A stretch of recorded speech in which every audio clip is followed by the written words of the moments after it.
새와 땅에 움직이는 모든 생물을 다스리라 하시니라. 아멘. 오늘 이런 그것만으로도 충분한 가치가 있다라는 제목 가지고 함께 말씀 나누겠습니다. 고대 그리스인들은 일이라고 하는 것, 노동이라고 하는 것을 복으로 여기지를 않았습니다. 이들에게 있어서의 노동이라고 하는 개념은 신들이, 하늘의 신들이 일을 시키려고 인간을 창조했다, 만들었다, 이렇게 생각을 하고 있었어요. 그러니까 일이라고 하는 것은 고된 것, 저주스러운 것으로 그들은 인식을 하고 있습니다. 실제로 아리스토텔레스라고 하는 이 철학자의 경우에는 일과 노동에 대해서 뭐라고 얘기를 했냐면 굳이 일을 하지 않고도 살아갈 수 있는 능력을 갖추는 것, 그것이야말로 진정으로 가치가 있는 삶의 첫 번째 요건이다, 이렇게 말했습니다. 여러분, 아리스토텔레스라고 하는 사람의 그 철학자의 가치는 뭐 어느 정도인지 모르겠습니다만 우리 평생에 한번 살아가면서 한 번쯤 들어보았던 철학자이죠. 삶의 최고의 가치, 그것은 바로 일을 안 해도 살아갈 수 있는 능력을 얻는 것, 그것이 진정한 가치 있는 삶의 첫 번째 요건이다. 여러분, 지금 이런 식으로 얘기를 하면 여러분 뭐 공감이 갈 수도 있지만 굳이 그렇게까지 말해야 될까라는 그런 생각을 할 수도 있을 것 같아요. 여하튼 이 그리스 문화권에서는 일과 노동에 대해서 그러니까 이 정도로 천하게 여겼는데 어떻게 이렇게 천하게 여겨졌을까라고 했을 때 우리 다 한 번쯤 들어봤던 또 하나의 철학자 이름 플라톤이라고 하는 사람 아실 겁니다. 이 플라톤이라고 하는 철학자는 육신에 속한 존재, 그러니까 우리 몸에 속한 이 존재는 우리가 육신 안에 있는 한 영혼의 길을 왜곡하고 방해해서 이 육신 안에 갇혀 있는 우리가 진리를 쫓지 못한다, 이렇게 주장을 했습니다. 그러니까 이 의미는 이 세상에서 어떤 영적인 통찰, 어떤 정결한 삶을 살아가고 추구하는 사람들은 최선을 다해서 이 육신이라고 하는 것을 계속 레디고 떠나보내야 하는, 여기서 빨리 이탈해야 하는, 무시해야 하는 이런 의미를 갖추고 있는 것입니다. 그러니까 영적으로는 좋은 것이고 육적으로는 나쁜 것이고, 그래서 육적인 것은 영적인 것을 방해하는 것이기 때문에 육에 속해 있는 것은 다 버려야 된다. 어찌 보면 이건 꼭 기독교의 어떤 가치와도 약간 비슷하다고 할 수 있겠지만 전혀 비슷한 게 아닙니다. 여러분, 이 말의 워딩은 비슷할지 몰라도 그 안에 있는 담겨 있는 핵심 사상은 완전히 달라요. 우리 기독교도 땅의 것을 구하지 말고 하늘의 것을, 욕망 또한 정욕 같은 것을 버려야 된다는 말씀이지만 배경이 다릅니다. 이런 말을 하는 배경이요.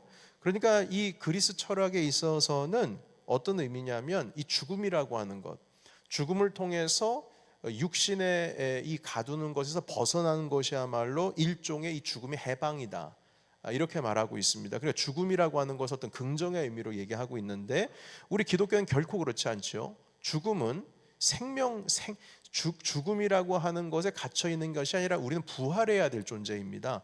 예수 그리스도께서는 죽음을 이기신 분이세요. 그것도 영적으로 부활하신 게 아니라 육신의 옷을 입고 부활하셨습니다.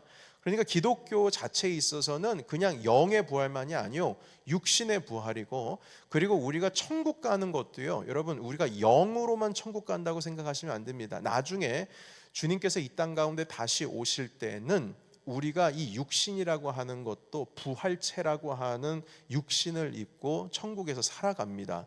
성경에 분명히 있는 말씀이세요. 그냥 영적으로만 우리가 천국 간다고 생각을 하시면 안 되는 거예요. 팀 켈러 목사님도 기독교는 육과 영과 함께 간다라는 말씀을 하고 있는데, 이건 팀 켈러 목사님뿐만 아니라 주님께서 바울의 입을 통해서도 말씀하시고 있는 것입니다. 자, 그런데 인간이 어떤 신의 경지에 이르기 위해서는 그리스 철학에서는 활동적인 생활, 일을 하는 생활에서 벗어나서 생각하는 것, 사색하는 것, 어떤 이데아 정신, 그런 명상에 충실해야 된다고 생각을 했어요. 그래서 이 정서적으로 계속 우리가 살아가고 있는 노동, 일이라고 하는 어떤 삶에 집착을 하다 보면 두려움이라고 하는 것도 생기고, 분노라고 하는 것도 생기고, 근심, 걱정이라고 하는 것도 사로잡혀서 일종의 우리 인간이라고 하는 삶이 저질적인, 적급적인 어떤 저가의 어떤 동물과 같은 그런 존재가 될 것이다 말하고 있습니다. 그래서 최대한 물질의 세계에서부터 휘말리지 않고 벗어나는 것, 이걸 올바른 삶이라고 그리스 사상가들은 말을 하고 있고요. 진정한 평안과 행복을 누리는 것은 이 세상의 육적인 것에, 그러니까 세상에 속한 일에 집착하지 않는 마음가짐이다, 이렇게 그들은 말하고 있습니다.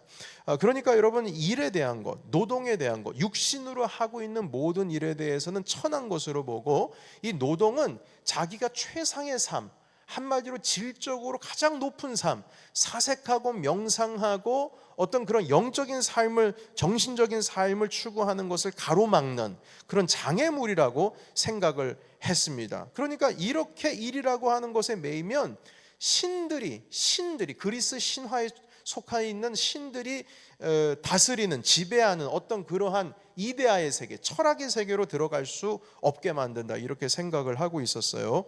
자, 그래서 그리스 사람들은요, 노동이라고 하는 것은 피할 수 없는 겁니다. 인간들의 노동이라고 하는 것은 피할 수 없는 거예요.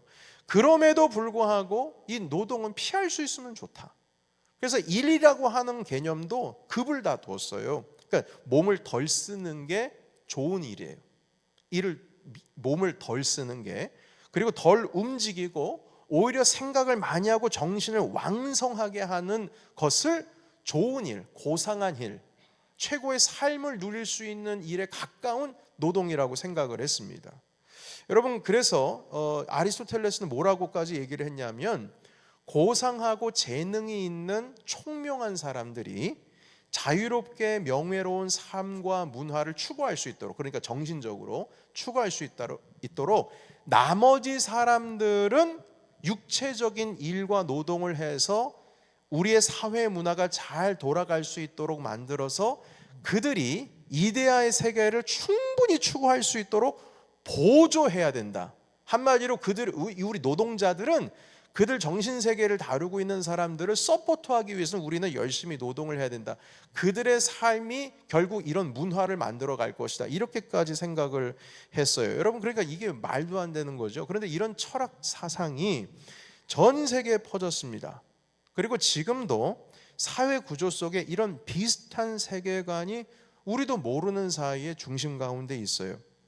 여러분, 이런 말을 하는 것에 대해서 여러분, 꼰대 같은 스타일이다, 앞뒤 꽉 막혔다라고 생각할지 모르겠지만, 그래도 불구하고 우리도 일이라고 하는 것은 급이 있다고 생각을 하고, 어떤 일은 좀 천한 것, 어떤 일은 고결한 일, 이렇게 등급수를 매기면서 살아가고 있다는 것입니다. 우리 기독교 세계관에도 비슷한 행위, 규범 같은 것들을 우리가 오해하고 있어요. 예를 들면 노동이라고 하는 것은 결국 우리가 죄를 졌기 때문에, 아담과 하와가 죄를 졌기 때문에 그것에 대한 결과물이다, 이렇게 생각을 하기까지 했고요. 그리고 우리의 직업 가운데 있어서도 급을 둬서 자유경제 시스템 안에서 이 돈을 만지는 거, 이게 제일 돈을 많이 버는 것이 최고의 직업이라고 생각을 하고 직업의 차별까지 두고 있습니다. 여러분, 오늘날 한국에서 일어나고 있는 그 실태를 보시게 되면 좀 이해하기를 원해요. 제가 어떤 한 부류를 제가 비판하려고 하는 거라기보다는 그냥 좀 안타까운 마음에 페이스북에 글을 올릴까 말까 막 고민하다가 결국 올리진 않았는데, 왜냐하면 그 올리게 되면 그 안에 논쟁이 일어나기 때문에 제가 시간을 뺏겨요. 난 시간 뺏기기 싫어요. 여러분, 지금 시간이 얼마나 금인데 거기에다 논쟁하면서 시간을 뺏깁니까? 여러분, 그 한국에서 요즘에 직장인들도 다시 의대 진학하려고 한답니다. 의대 아시죠? 의과대학.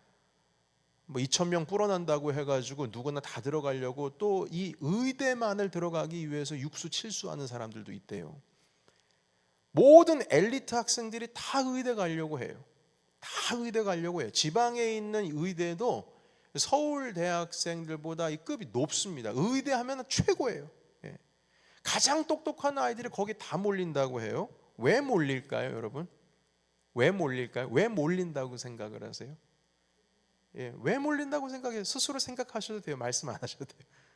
우린 다 알고 있어요. 뻔하죠? 뻔해요. 여러분, 똑똑한 학생들이 의대만 가면 안 돼요. 사실 어떤 강사가 그러더라고요. 나라를 먹여 살리는 거는 의학 기술이 아니라 엔지니어링, 이 이공계통이라고. 그 사람들이 나라 먹여 살리는데 똑똑한 사람들이 거기 다 의대 가면 의대는 사람 살리는 일이지 나라는 못 살린다고. 아니, 똑똑한 사람들 왜 다 거기가 있냐고. 그러니까 이게 벌써 대한민국에 차별이 생기는 거예요. 직업 가지고. 그리고 뭐 한국 드라마 가끔 보다 보시면은 갑질이라고 하는 표현을 하지 않습니까? 이게 다 등급을 나누기 때문에 그런 거예요. 존중함이 없어요. 네, 끄셔야 됩니다. 끄셔야 됩니다. 지금 예배 시간입니다. 끄십시오. 어떻게 사람의 목숨을 담보로 이런 일을 할 수가 있을까? 여러분, 뭐 그분들 그 의대 지금 뭐 전공의들이나 이런 분들께서 하고 있는 건 물론 그분들이 살아가고 있는 어떤 생계적인 부분이라든지 아니면 뭐 의대 시스템에 대한 얘기를 많이 하자면 결론적으로는 뭐냐면은 결론적으로는 자기의 어떤 뭐랄까요, 자기가 지금 가지고 있는 의사라고 하는 이 시스템 가운데 이걸 보호하려고 하는 것이거든요. 그런데 여러분, 아무리 그렇다고 할지라도 어떻게 관계 속에서 이 다툼이 일어나는 가운데에 사람의 목숨을 앞에다 두고 그걸 어떻게, 유일하지 않습니까? 하나님께서 주신 유일한 일이잖아요. 유일한, 사람 살리는 데 있어서 유일한 사람들이잖아요. 어떻게 아무리 내가 좋게 생각하려고 해도 이해가 되지를 않는 거예요. 여러분, 이게 다 어떤 엘리트 의식, 직업에는 귀하고 천한 것이 있다, 돈 많이 버는 것이 최고다. 예. 이 부분에 있어서 직업으로 사람의 삶을 질적으로 평가를 하고 있다는 것입니다.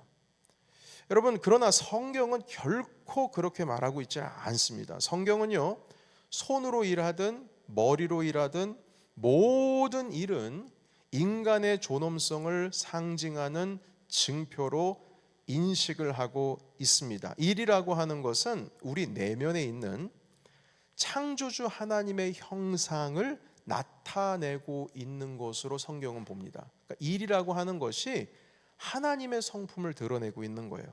일이라고 하는 것이 하나님의 존엄성을 드러내고 있는 것입니다. 하나님께서는요, 세상을 창조하실 때 동물과 인간의 구분을 하는 그 일을 뭐로 두었냐면 노동을 하느냐 안 하느냐로 구분을 뒀습니다. 여러분, 오직 사람만이 일을 할 수 있는 직무를 하나님께로부터 받았어요. 그냥 식물과 짐승들은 하나님께서 뭐라고 하셨냐면 땅에 충만하라, 번성하라, 딱 여기까지만 말씀하셨어요. 세상에 큰 바다 짐승, 물에서 번성하여 모든 생물들 종류대로 만들어 놓고 하늘의 새도 만들어 놓고 보시기에 좋았더라 한 다음에 창세기 1장 22절에 보시면 하나님이 그들에게 복을 주시며, 나는 새들, 뭐 땅에 기는 것들, 물속의 물고기들, 22절에 보면 생육하고 번성하여 여러 바닷물에 충만하라, 새들도 땅에 번성하라, 이렇게까지 얘기했어요. 22절에 있는 말씀입니다. 자, 그런데 유독 사람에게는 뭐라고 말씀하셨냐면 일을 명령하셨어요. 26절을 보시게 되면 26절 열어보세요.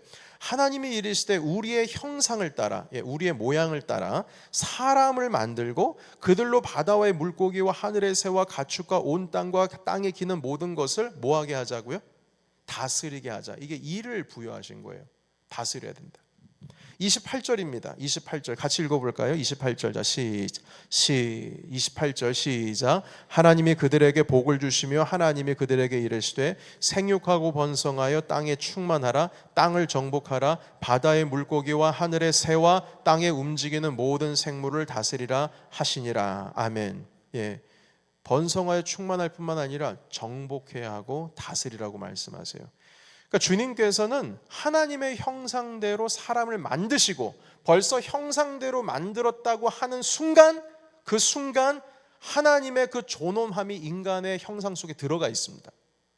성품으로 들어가 있어요. 그것만으로도 우리는 너무나도 존귀한 자들입니다. 그런데 뭐라고 말씀하시냐면 하나님께서 우리에게 직무를 맡기셨는데 너랑 동물이랑 차이가 있다.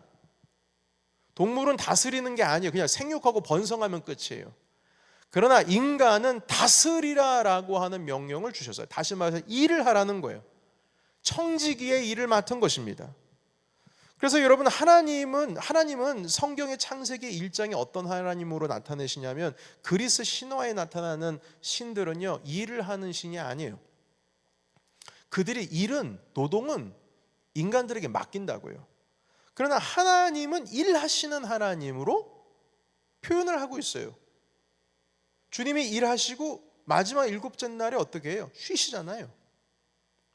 그리고 인간도 하나님을 닮아서 일하는 자로 설명을 하고 있습니다. 그리스 사상가들은 일반적인 일들은 저급한 인간들이나 하는 것으로 보고, 신들은 아무 일도 하지 않고 그냥 사람들이 하는 일을 그냥 시키기만 하는 것으로 이해를 하고 있지만, 성경은 확실하게 이 인간의 일을, 하나님의 일을, 하나님과 똑같은 일을 하는 존엄한 위치로 끌어올렸다는 것입니다. 여러분, 하나님께서는 흙을 빚어서 사람을 만드셨어요. 생기를 불어넣으시고 꼭 정원을 꾸미듯이 세상을 창조하셨어요. 그리고 인간에게 말씀하셨어요. 이 땅을 다스려라. 한마디로 정원사의 일을 맡긴 것처럼 맡기셨다, 이 말입니다. 필립 얀센이라고 하는 그 목사님이 계세요. 필립 얀시라고 하는. 그런데 이 목사님께서 이렇게 말씀하셨어요. 하나님이 이 땅에 오신다면 어떤 모습일까? 하나님이 이 땅 가운데 오신다면, 주님께서 이 땅 가운데 육신을 입고 오신다면 어떤 모습일까? 고대 그리스 철학자들은 만약에 신이 이 땅 가운데 오신다면 그 신의 모습은 바로 왕으로 오실 것 같다. 그리고 고대 로마인들은 만약에 신이 인간의 옷을 입고 온다면 정의롭고 고상한 정치인의 모습으로 오게 될 것이다. 그러나 히브리 땅에 임하신 하나님의 모습은 뭐였어요, 여러분? 우리 주님의 모습은, 인간 예수님의 모습은 어떤 모습이었어요? 목수로 오셨어요. 일하는 사람으로 오셨다고요.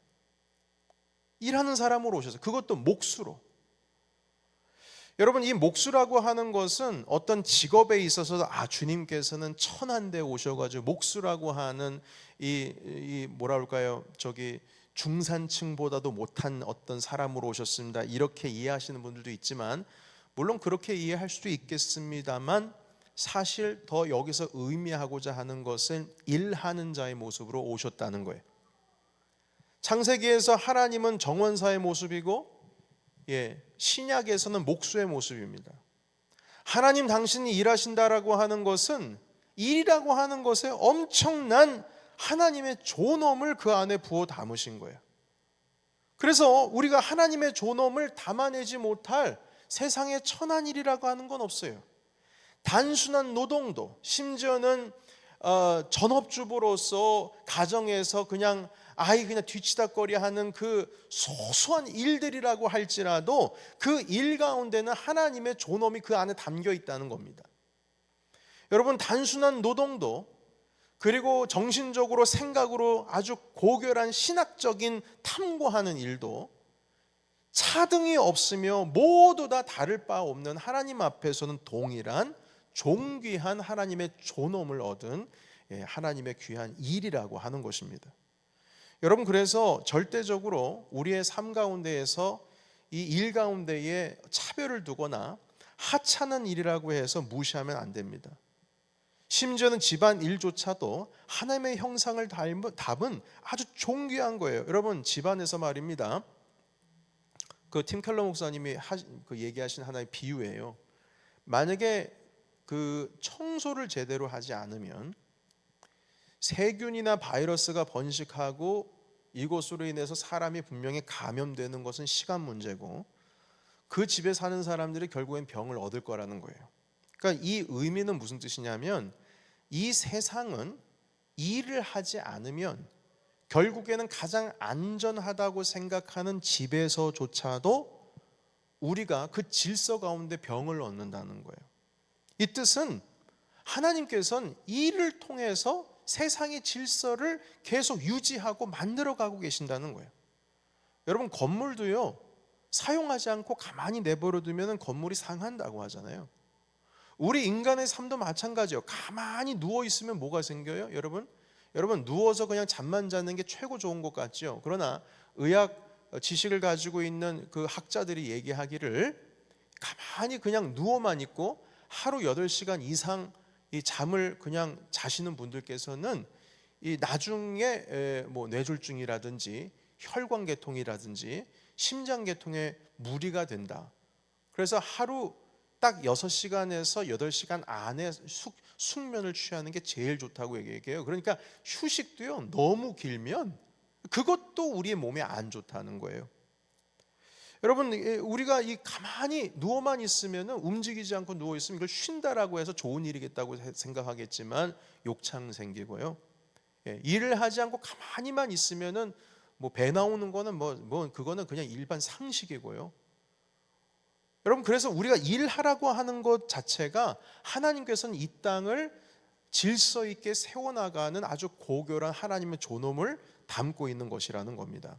여러분, 지난 주일에 제가 우산을 쓴 한 여성이 리어카를 끄는 할아버지에게 우산 씌워주는 그 사진을 여러분들께 보여드렸어요.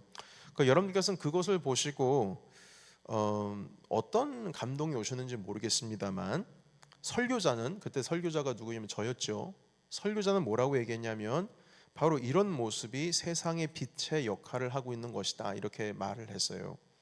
그러니까 우산 씌워주고 자기 반쪽은 다 젖고 자기 비닐봉다리도 젖고 하는 가운데 1km 이상을 할아버지랑 같이 걸으면서 얘기 나누고 했던 거, 이게 아무것도 아니어 보이지만 이게 세상의 빛의 모습이다, 그렇게 제가 여러분들과 함께 말씀을 나눴습니다. 그런데 그 사진과 설교자의 말을 들었을 때 제가 생각하기에, 이건 여러분 생각이 아니라 제 생각이에요. 혹시나 여러분 중에 목사님 비유의 비약이 너무 심하다, 뭐 저런 게 뭐 세상의 빛일까, 공감이 되지를 않는다, 이렇게 생각하시는 분들도 계실 것 같아요. 조금 더 마음에 와닿는 감동적인 어떤 예화면 좋겠는데, 그냥 우산 씌워준 여성의 일이 뭐 저게 뭐 그리 대단한 일이라고, 뭐 비유할 게 없어서 어떻게 저런 비유를 하실 수도 있을까라는 생각을 하신 분들도 계시고, 공감이 안 돼서 그 사랑방 모임 할 때 할 말이 별로 없는 분들도 계실 것 같아요. 이게 제 생각입니다. 그러나 여러분, 그것은요, 그 우산 씌워진 그 여인의 그 모습은 하나님의 성품을 담은 세상의 빛의 역할인 것만큼은 분명합니다. 여러분, 그걸 가치 없게 여기면 안 돼요. 그런 삶을 살아가야 된다는 거예요. 여러분, 그게 하찮고 별것 아니라고 생각하면 안 돼요. 하나님께서는 이 땅 가운데 우리를 향하신 뜻은 거창하고 대단하고 뭐 이런 거 아닙니다. 우리가 살아가는 삶 속에서 그렇게 빛의 역할을 살아가는 거예요. 하나님께서 우리에게 말씀하고 계시는 것은, 우리가 지금 내가 지금 뭐 하고 있지? 내가 가치 없는 일 하고 있는 것 같은데 왜 나에게는 이렇게 소소한 일만 주어질까? 라고 해도 그 작은 일을 통해서도 하나님께서는 이 땅을 움직이고 계시는 거라는 거예요. 여러분, 그래서 저는 이 일과 영성이라고 하는 책을 읽었을 때에, 제가 또 작년에 연말쯤에 읽었던 책 중에, 아니 중간쯤에 읽었던 책 중에 전념이라고 하는 책 읽었던 게 기억이 났어요. 그 책도 여러분들께 잠깐 소개를 해드렸던 것 같아요. 주일 예배 때 설교를 했던 것 같은데, 오늘날 이 땅 가운데의 세상을 지배하고 있는 것은 이랬다 저랬다 하는 사람들, 어떤 고결한 대단한 일들을 하는 사람으로 인하여서 이 세상의 역사가 이루어져 가는 게 아니라, 꾸준하게 자기가 있는 그 일 속에서 꾸준하게 그 일을 끝까지 살아가고 있는 사람들에 의해서 세상이 움직여가고 있다고 책은 말하고 있어요. 그래서 저는 사실 이 일과 영성이라고 하는 책을 챕터 2까지 지금 읽었는데, 이걸 읽으면서 그 전념이라고 하는 책, 데디케이티드라고 하는 책을 다시 한번 읽고 싶었어요. 거기서 뭐라고 하고 있냐면, 청소부에 대해서 물어봐요. 질문, 당신은 지금 뭘 하고 있습니까? 런던에서 아침에 새벽에 일어나서 막 길을 쓸고 있는 그 청소부 아저씨, 뭐라고 얘기를 하고 있냐면은, 나는 지금 지구를 청결하게 하고 있는 중입니다. 자신의 입속에서 나오는 말이 그냥 단순히 쓰레기를 줍고 내가 돈벌이 하기 위해서 내 생계를 위해서 살아가는 것으로 얘기하고 있지를 않고, 나는 지금 우리가 살아가고 있는 이 공동체 가운데에 특히 이 지구라고 하는 이 놀라운 별을 내가 지금 깨끗하게 하고 있습니다. 벌써 그 일에 대한 가치에 대한 생각조차가 아주 완전히 우리랑 다르다라고 하는 것을 보고 있다는 것이에요. 그 팀 켈러 목사님께서도 당신께서 경험하고 있는 어떤 한 아파트 관리원에 대한 얘기를 하시는데, 뉴욕에서 사는 관리원 얘기입니다. 그냥 아파트에서 한 십수 명이 돌아가면서 그 아파트를 관리하면서 살아가는데, 도어벨 역할을 하시는 분 같아요. 고급 빌라에 아이들 지나가면은 그 아이들이 이름이 누군지를 다 기억한다는 거예요. 그래서 아니, 어떻게 여기 사는 아이들의 이름을 다 외울 수가 있어요? 그건 저의 일인데요. 제가 아이들의 이름을 다 기억을 해야 우리 아이들이 저를 신뢰할 것 아니겠습니까? 아니, 당신은 아침부터 뭐 이렇게 사람들 이렇게 일을 하는 데 있어서 뭐 차에서 짐을 내리고 하는 거 도와줍니까? 이런 것까지 꼭 해줄 필요가 없는데요. 아니, 저는 이렇게 해야지 여기서 살아가고 있는 그 주민들과 함께 하나가 되는 느낌입니다. 그러니까 별것 아닌데 자기가 아파트 관리인에 대한 숙명이 있는 거예요. 자기는 이 일 가운데 있어 가치를 발견하는 것이고요. 그 일을 통해서, 그 삶을 통해서 하나님께 영광을 돌리고 있다라고 하는 것입니다. 여러분, 말씀 정리를 해보기 원합니다. 여러분, 하나님께서는 이 땅을 만드시고 나서 참 좋았더라 이렇게 말씀하셨어요. 당신께서 이루신 일들, 이 땅을 보고 사람들이 번성하는 것을 보시면서 심히 좋았더라 말씀하고 있어요. 여러분, 우리는 하나님의 성품을 담은 사람들입니다. 우리는 세상에 빛이 되어야 될 사람이에요. 작은 일은 아무것도 아닌 것처럼 여기면 안 되는 것입니다. 우리가 하는 일, 가정에서뿐만 아닙니다. 교회에서도 작은 일조차도 하나님 앞에 감사히 여기고 돌보고 가꾸는 일, 또 직장에서조차도 작은 일이라 할지라도 그 모든 것은 우리가 하나님의 성품을 내가 하는 이 일을 통해서 드러내는 것이고, 하나님의 존엄을 내가 하는 이 일을 통해서 드러내는 일이라는 것입니다. 여러분, 오늘 이 시간 이 말씀을 붙드시고 주님께서는 우리에게 다스리라고 명령하셨다는 것, 그것이 큰 일이든 작은 일이든, 그래서 주님의 존엄과 하나님의 성품을 담은 자로서 이 땅 가운데 노동자로서, 또한 일을 하는 사람으로서 주님께서 우리를 부르셨다는 것, 여러분, 이 생각을 여러분 우리 가슴속에 담으시기를 예수의 이름으로 축원합니다. 세상의 종교개혁자들은 다 이 마음 가지고 일했어요. 스위스에서 존 갈뱅 목사님께서 목회하시던 그 제네바라고 하는 거기에 있는 마을 사람들은 이 생각 가지고 있었어요. 그래서 그 유럽 지역에서 제일 이 경제 활동이 강렬하게 일어났던 도시라고 합니다. 왜냐하면 사명으로 일하니까. 오늘 이 시간 여기서만 예배의 자리가 아닙니다. 여러분들의 삶의 그 현장 가운데서 내가 이 노동을 통해서 하나님께 기도하고, 이 일을 통해서 하나님을 예배하고, 내가 이 일에 충실함으로써 주님께서 기뻐하시는 일을 하시는 거룩한 주님의 존엄을 입은 귀한 거룩한 사역의 길로 여러분들을 이끌어가고 계십니다. 이 말씀을 통해서 도전받으시고 집안에서든 직장에서든 무슨 일을 하시든 교회에서 일을 하시든 하나님의 빛을 발하시는 저와 여러분이 되시기를 예수의 이름으로 축원합니다. 아멘. 기도하겠습니다.